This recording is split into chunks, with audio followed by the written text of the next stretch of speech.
a new nation, a nation of free people.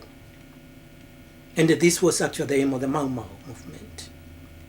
And that a nation where we shall never again be dominated by foreigners.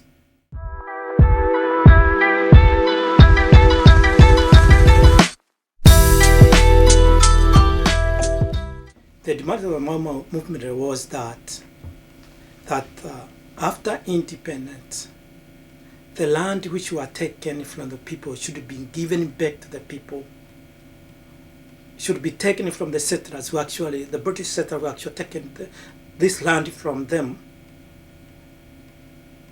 and given back to the people, the land. The most important was actually the question, the land question, which Kenyatta actually did not meet that demand.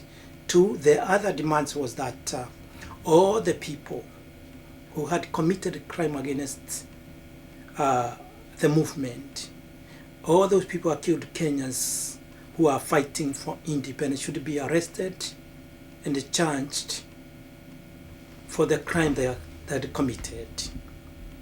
Two, the Mau Mau demand that the British colonial machinery should be dismantled,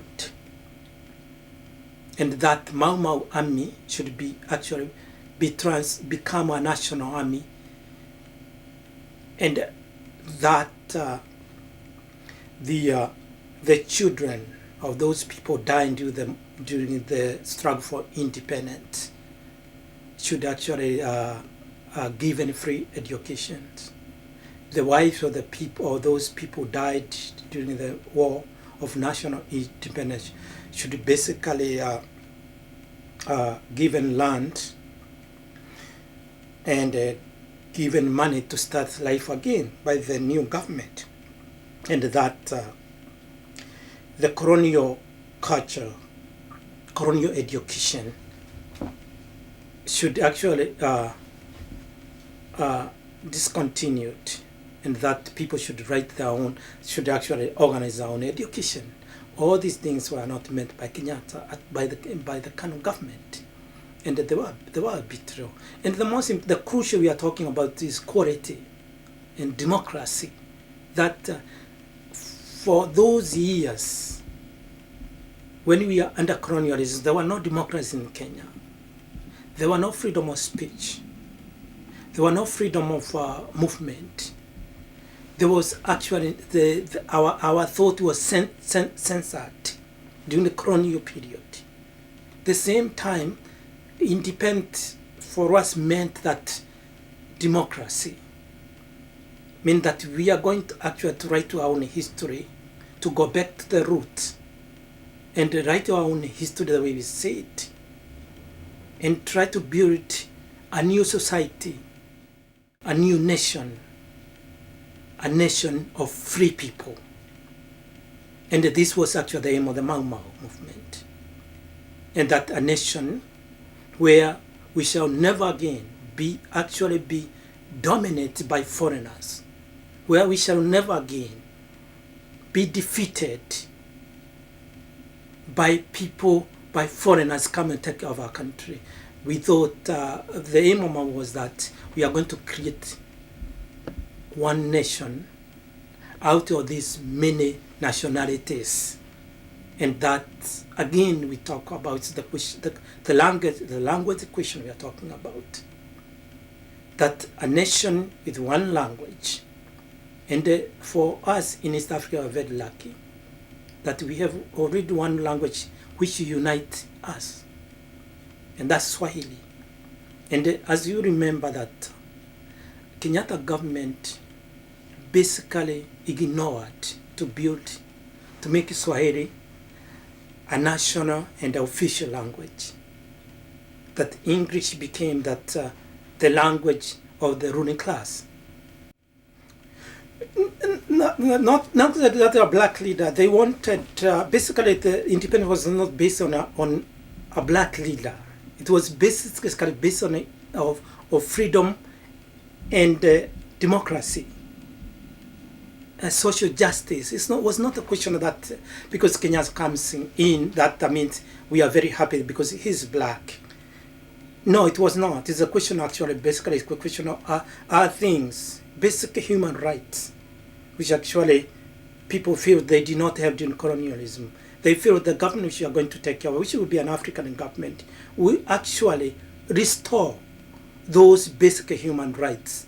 We actually establish what you call social justice. And those are the kind of things.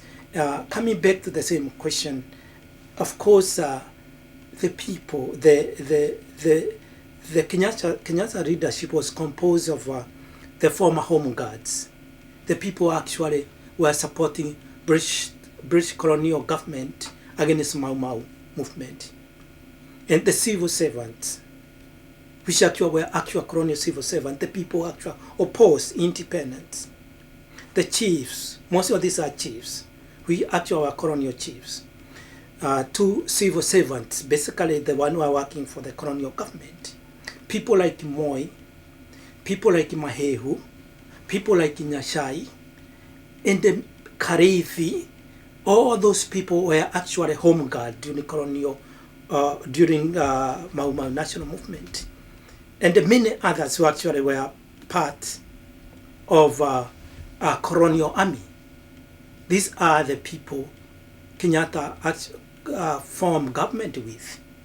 And therefore Kenyatta was part and parcel of actually of anti-Mau Mau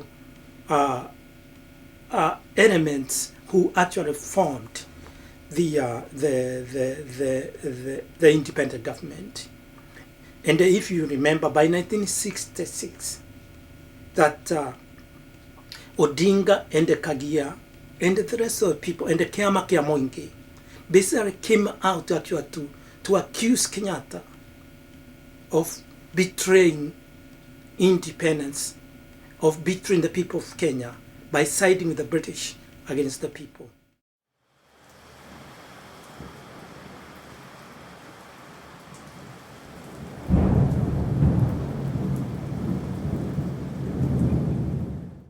You talk of Kiama Kya Muingi in 1966. What was Kiama Kya Muingi and who were the leaders of Kiama Kya Muingi? Kiama Kya Muingi was basically was actually the former Mau Mau guerrillas, members of Mau Mau. Actually, most of those who came from detention camps, others who came from forests, and the progressive elements in our country. Actually, they are the one trying to create an opposition party against Kanu. When they saw Kanu, the Kanu regime betraying the demands of the people. So Kiama Kya Muingi was actually an attempt to oppose the betrayal of independence by Kenyatta, but actually they were suppressed by Kenyatta so ruthlessly that within a short time Kenyatta was able to